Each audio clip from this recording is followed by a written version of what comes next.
मैं सुरेंद्र कुमार आप सभी प्यारे छात्रों को प्रेम सर अलोली यूट्यूब चैनल पर हार्दिक स्वागत करता हूं। आप लोगों ने मेरी पिछली वीडियो में स्वर संधि के भेद, वृद्धि संधि, यन संधि एवं आयादी संधि को पढ़ा था, लेकिन मैंने पिछली वीडियो में आपको 5 संधि विच्छेद शब्द डाला था जिसको मैंने संधि करके बोला था संधि करने के लिए। तो पहले मैं उस 5 प्रश्न का उत्तर दे देता हूं। सबसे पहला था भो प्लस अना। दूसरा आपका प्रश्न था भव प्लस उका। भव प्लस उका। भव प्लस उका। तीसरा था पो प्लस इत्रा यानी पवित्रा। तो याद रखिएगा।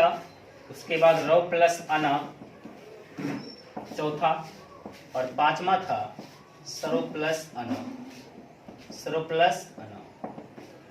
तो याद रखिएगा, इसमें एक चीज मैंने बताया था, थोड़ा सा ध्यान दीजिएगा। ट्रिक कौन सी थी? ट्रिक बहुत अच्छा ट्रिक था। जैसे ही ए देखते हैं तो ए के बदले में आप समझ जाइए य आने वाला है। जैसे ही आप आई देखते हैं तो समझ जाइए आई के बदले में आय आने वाला। आई के स्थान पर क्या आने वाला? आय। जैसे ही आप ओ देखते हैं तो ओ के बदले में समझिए क्या आने वाला है? ब। और जैसे ही औ देखते हैं तो इसके बदले में क्या आने वाला है? आ।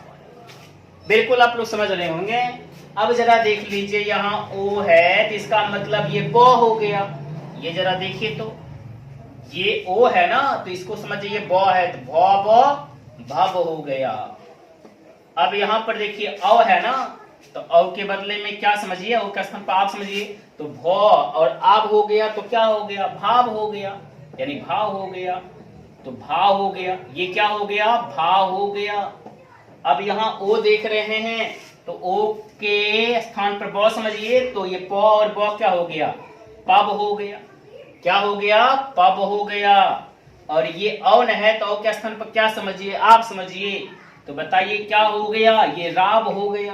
क्या हो गया? राव हो गया। राव पढ़ सकते हैं आप इसको। और यहाँ पर देखिए ओ हो गया तो क्या हो गया? सरब पढ़ सकते हैं। अब एक चीज देखते हैं, यहाँ मात्रा नहीं लग सकती है तो केवल ना लिख देंगे तो बताइए क्या हो गया? भवना हो गया। बहुत आसान है, बहुत आसान है। केवल उस ट्रिक को अपनाते रहिए, बस हो गया। उस ट्रिक को समझते रहिए। अब ये हरसबुक की मात्रा है तो हरसबुक की मात्रा दे दीजिए, कह दे दीजिए, तो बताइए क्या हो गया? भावुका हो गया। अब यहाँ हरसबी की मात्रा दे देते हैं, त्रव हो गया, त्रव विषय दे देते हैं तो क्या हो गया? पवित्र हो गया। क्या हो गया? पवित्रा हो गया। ये अ हो गया तो अ कटा दीजिए, न हो गया तो क्या हो गया? रावणा हो गया। अब ये कहिएगा सर ये नौ कैसे परिवर्तन हो गया? तो ये आगे पढ़ेंगे हम लोग नत्व विधान में। और ये अ तो मात्रा लगेगा नहीं, न हो गया तो न हो जाएगा तो क्या हो गया? सर्वनाम हो गया। देख लीजिए, बहुत विद्यार्थी को 5 में 5 सही है। बहुत विद्यार्थी को 5 में 5 सही हो, ठीक है ना? जिन्होंने इस ट्रिक को सही समझा होगा बिल्कुल होता है। मिला लीजिए एक बार।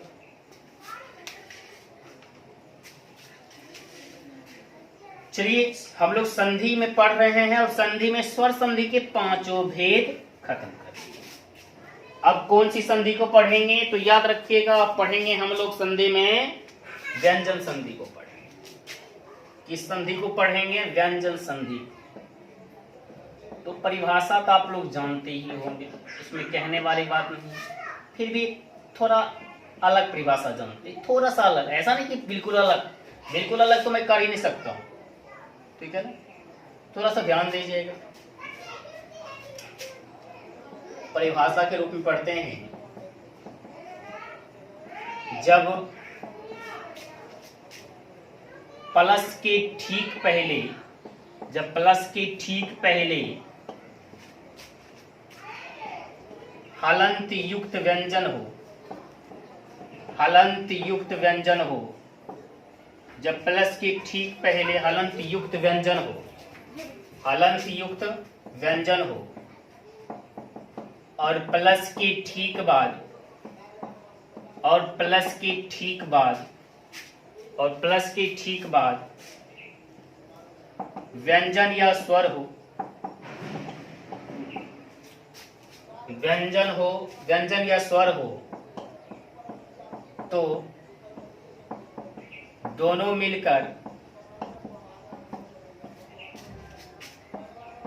नया व्यंजन वर्ण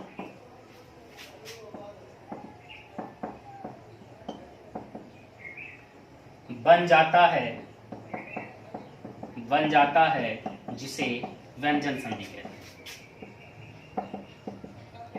जिसे व्यंजन संधि कहते हैं। एक चीज याद रखिएगा, समझना है परिभाषा। बहुत आसान परिभाषा लगेगा आपको। प्लस के ठीक पहले, जैसा मैं बोलता हूं वैसा ही लिख दिया मैंने, जिस तरह मैं बोलूंगा समझाऊंगा उसी प्रकार मैंने लिख भी दिया। यानी जब प्लस के ठीक पहले हलंत युक्त व्यंजन हो, बोलिएगा समझ में नहीं आ रही सर, उदाहरण देखो समझ में आ जाएगा। उदाहरण देख लो, पहला उदाहरण हो गया दिक, टिक प्लस दे देता हूं, बाप, वाक। अब जरा ध्यान लगाओ तो, ध्यान दो, प्लस के ठीक पहले, जब प्लस के ठीक पहले हलंत युक्त व्यंजन हो, देखिए ये हलंत लगा हुआ है, क व्यंजन है, क व्यंजन है, क व्यंजन है, क व्यंजन है, लेकिन इसके इसमें देखिए कौन सी लगा हुआ, हलंत लगा हुआ है। तो हो सकता है क के स्थान पर चौ भी हो सकता है, टौ भी हो सकता है, कोई भी हो सकता है, टौ भी हो सकता है, पौ भी हो सकता है। यहाँ पर प है तो चौ भी हो सकता है, टौ भी हो सकता है, टौ भी हो सकता है, पौ हलंत भी हो सकता है। और कहता है प्लस के ठीक बाद व्यंजन या स्वर। जरा इसका प्रूफ दिलवा देते हैं आपको, जिसे दिक प्लस अंत, अंता। तो बताइए प्लस के ठीक बाद क्या आ गया, स्वर आ गया। यहाँ जो होता है गजा, तो बताइए प्लस के ठीक बाद गो आएगा, व्यंजन आ गया। तो व्यंजन या स्वर मिलना चाहिए आपको। यहाँ भी जो होता है देखिए ईसा, तो प्लस के ठीक बाद आप लोग क्या देख रहे हैं, स्वर देख रहे हैं। यहाँ देखिए जालम, तो प्लस के ठीक बाद क्या देख रहे हैं, व्यंजन देख रहे हैं। आप लोग समझ रहे होंगे, प्लस के ठीक बाद ये स्वर हो गया, प्लस के ठीक बाद ये व्यंजन हो गया, प्लस के ठीक बाद ये स्वर हो गया, प्लस के ठीक बाद ये व्यंजन हो गया। अब प्लस के ठीक पहले देख लीजिए, हलंत युक्त व्यंजन हो गया। क्या हो गया, हलंत युक्त व्यंजन। तो दोनों मिलकर नया व्यंजन वर्ण बन जाता है। तो नया व्यंजन वर्ण बन जाता है ना, तो याद रखिएगा स्वर रहेगा ना, तो स्वर जब रहेगा, प्लस के ठीक बाद जब स्वर रहेगा, तो याद रखिएगा इसमें पूरा पूरा व्यंजन बनता, पूरा पूरा व्यंजन बनता, ठीक है ना। जब व्यंजन रहेगा तो बिल्कुल आधा व्यंजन बनता, आधा व्यंजन बनता। क्या बनता है, आधा व्यंजन बनता है, तो पूरा पूरा व्यंजन बन जाएगा। तो यहाँ पर क बदल जाएगा गौ में, आप समझिएगा आगे चल के नियम। तो क्या हो गया, दिगंता हो गया। यहाँ जो था गौ बदलेगा, लेकिन जो आधा हो जाएगा तो क्या हो जाएगा, दिग्गजा। क्या हो जाएगा, दिग्गजा। यहाँ पर देखिए पूरा हो जाएगा तो बताइए क्या हो जाएगा, वागीसा। यहाँ पर आधा हो जाएगा तो क्या हो जाएगा, वागजालम। ठीक है ना। तो आप लोग इसे पहले समझ लीजिए, पहले इसे समझ लीजिए, इसके बाद आप लोग जानिएगा कि आधा कब और पूरा कब बनता है। लिख लीजिए इसे।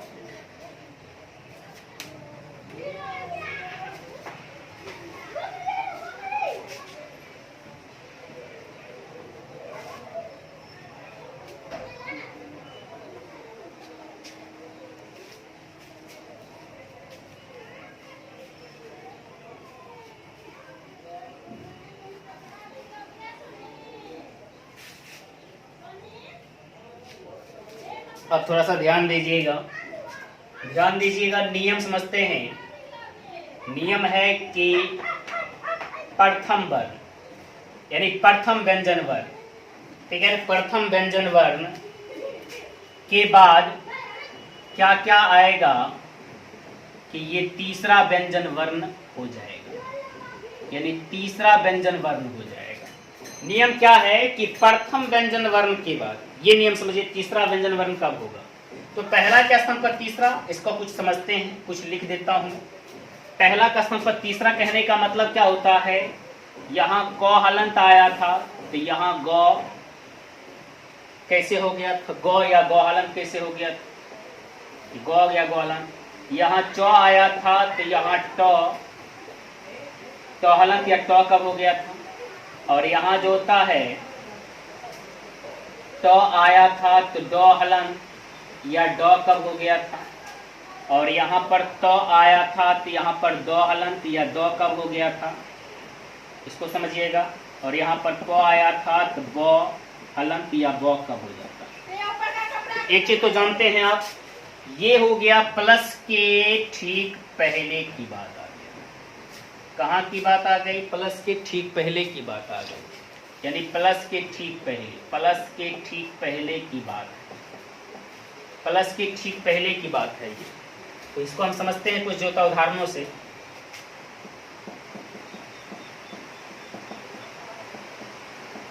जैसे लिखिए, दिक लिख देता हूं,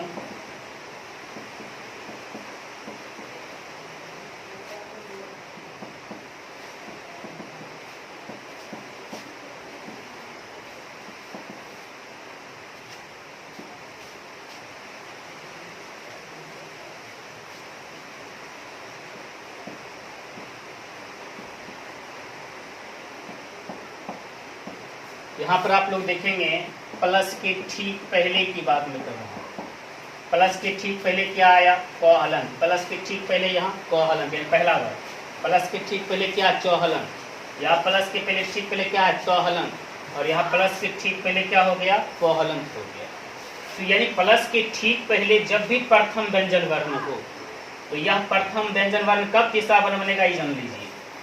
पहला तो जान लीजिए, कोई भी स्वर आ सकता है, इसके बाद कोई भी स्वर आ सकता है, इसके बाद कोई भी स्वर, और याद रखिएगा इसके बाद कोई भी अंता अस्त व्यंजन वर्ण। अब कहिएगा अंता अस्त व्यंजन वर्ण समझेंगे कैसे? तो य, र, ल, व।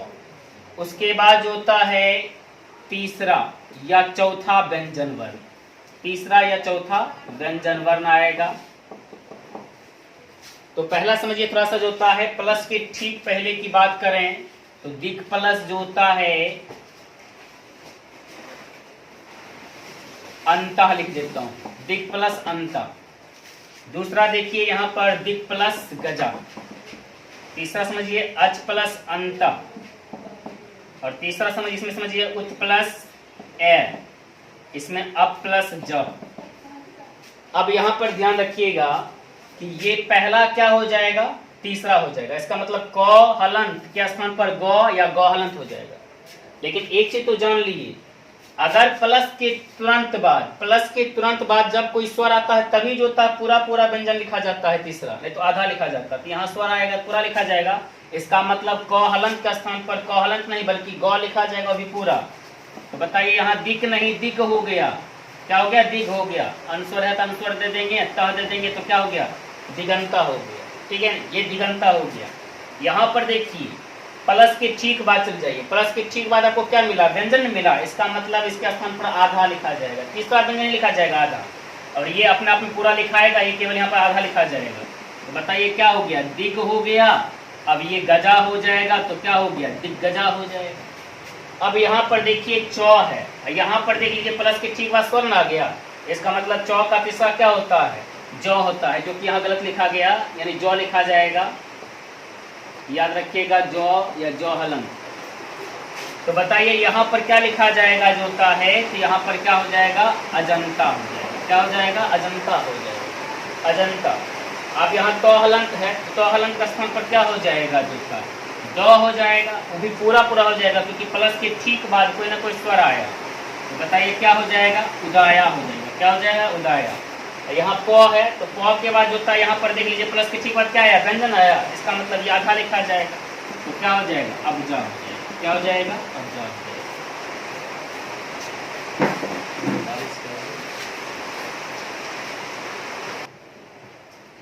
अब ध्यान दीजिएगा, दूसरी नियम में चलते हैं इसमें कि प्रथम व्यंजन वर्ण के बाद ही जब पांचवा व्यंजन वर्ण आ जाता है, पांचवा जो होता है व्यंजन वर्ण आ जाता है, तो ये प्रथम व्यंजन वर्ण के स्थान पर प्रथम व्यंजन वर्ण का ही पांचवा व्यंजन वर्ण हो जाता है, पांचवा व्यंजन वर्ण हो जाता है।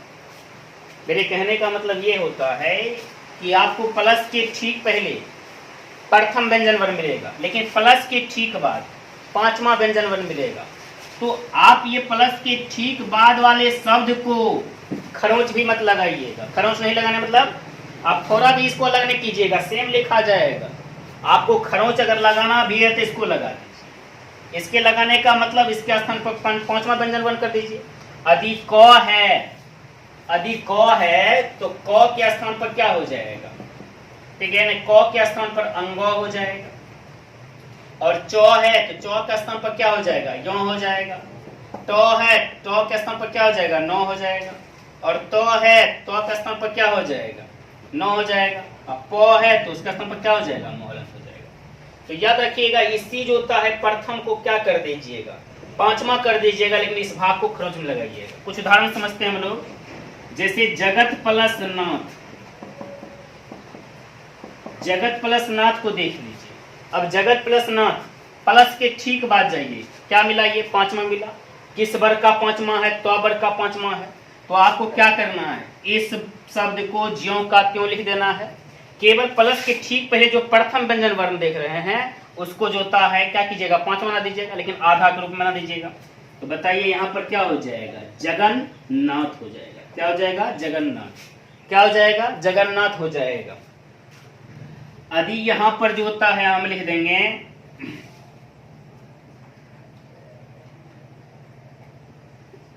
अप प्लस में, अप प्लस में लिख दिए। अब थोड़ा सा ध्यान दीजिएगा, अप प्लस में लिख दिए तो यहाँ प्लस के ठीक बाद देख लीजिए, ये पांचवा हो गया। किसका पांचवा है, पावर का पांचवा वर्ण है। तो इस शब्द को ज्यों का त्यों लिखेंगे, इस शब्द को ज्यों का त्यों लिखेंगे। केवल प को जो होता है पांचवा देखेंगे क्या होता है, तो मोह होता है, तो मोह क्या लिखाएगा, अर्ध लिखाएगा, आधा लिखाएगा। तो बताइए क्या हो जाएगा, अम्य हो जाएगा। क्या हो जाएगा, अम्य। कभी कभी इसी तरह का उदाहरण मिल जाएगा, उत प्लस नयना, उत प्लस नयना। अब देखिए उत प्लस नयना हो गया, तो इस भाग को आप ज्यों का त्यों छोड़ दीजिएगा, थोड़ा भी कुछ नहीं कीजिएगा। इस शब्द को ज्यों का त्यों लिखना है। केवल तो का पांचवा क्या होता है, नो। तो बताइए क्या हो जाएगा, उन नयना हो जाएगा, उन नयना हो जाएगा। एक और उदाहरण लीजिएगा, तो सठ प्लस मुखा ले लीजिए, सठ प्लस मुखा। अब देखिए प्लस के ठीक बाद पांचवा आ गया, तो इस शब्द को ज्यों का त्यों लिखना है, थोड़ा भी खर्च लगाना चाहिए। लेकिन टॉ का पांचवा क्या होता है, नो, उसको आधा लिख देना है, तो क्या हो जाएगा, स्तनमुखा हो जाएगा। क्या हो जाएगा, स्तनमुखा। इसे आप लिख लें।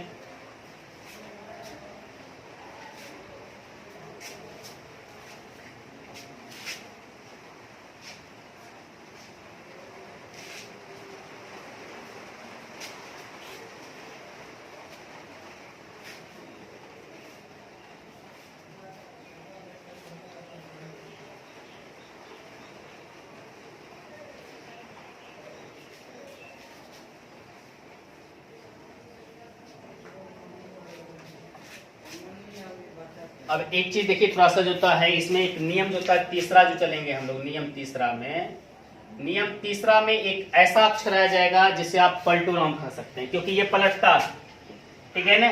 ये तो पलटू राम है, याद रखिएगा।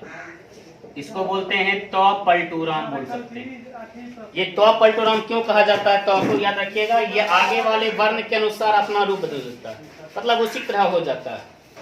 जैसे कि तो के बाद यदि चौ या छ नजर आ जाएगा, तो इस बने शब्द को खरोंच लगाइएगा, तनियो खरोंच नहीं कीजिएगा, ज्यों का त्यों छोड़ दीजिएगा। जो होता है कभी कभी हम लोग करते क्या है, इसको भी खरोंच करना स्टार्ट कर देते, बस वही जो होता है नंबर जो होता कर जाता है, गलत हो जाता है। यदि तो हलंत के बाद टो या ठो आएगा, तो इस शब्द को ज्यों का त्यों हमको लिखना, चेंज करना। और तो के बाद जो होता है यदि जो या झो आ जाएगा, तो इसको थोड़ा भी चेंज नहीं करना है, क्योंकि ये पलटू राम है, याद रखिएगा। केवल खुद पलट जाएगा, इसको पलटने नहीं देगा। हाँ, इसलिए इसको रूप देख के इसको भी मन भा जाता है कि नहीं, इसका रूप हम भी ले लें। इसीलिए तो हलंत के बाद जब चौ या छो आ जाता है ना, तो हलंत के स्थान पर चौ हलंत लिखा जाता है, आधा लिखा जाता है। तो हलंत के बाद टो या ठो आ जाता है, तो इसके स्थान पर टो हलंत लिखा जाता है। तो हलंत के बाद जो या झो आता है, तो याद रखिएगा इसके स्थान पर क्या होता है, जो हलंत। हलंत का मतलब आधा हो जाता है, याद रखिएगा। कुछ उदाहरण से समझिए, इस पलटू राम को उदाहरण समझिए। उत प्लस चारणम। अब बताइए उत प्लस चारणम, अब क्या करेगा ये पलटू राम, इसको कहेगा ज्यों का त्यों लिख दो, इसको कहेगा थोड़ा सा जोता मुझे इसका ही रूप धारण करने दीजिए, तो आधा ले लेगा जोता। तो बताइए क्या हो जाएगा, उच्चारणम हो जाएगा। क्या हो जाएगा, उच्चारणम हो जाएगा। उत प्लस छेद, उत्प्लस छेद लेके छेदक कर सकते हैं।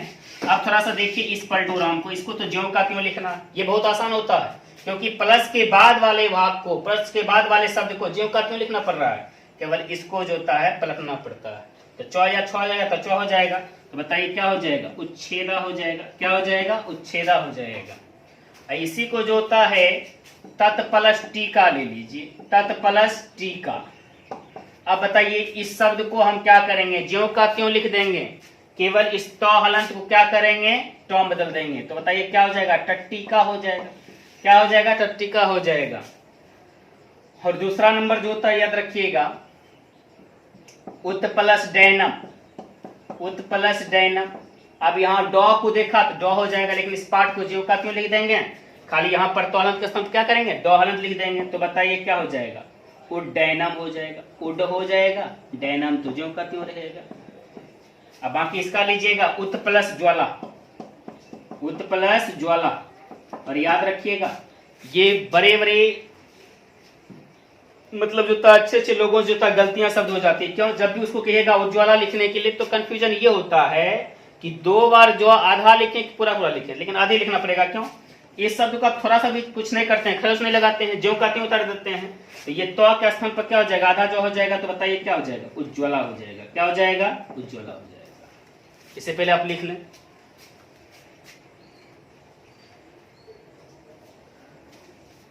तो याद रखिएगा यही तक नियम छोड़ देते हैं, लेकिन एक चीज कहना चाहूंगा, वक्त दिए हैं वक्त दीजिएगा, वक्त दिए हैं वक्त दीजिएगा। बहुत दिनों से जो था इस चैनल को कुछ नहीं कर रहे हैं, आप लाइक सब्सक्राइब और शेयर कीजिएगा।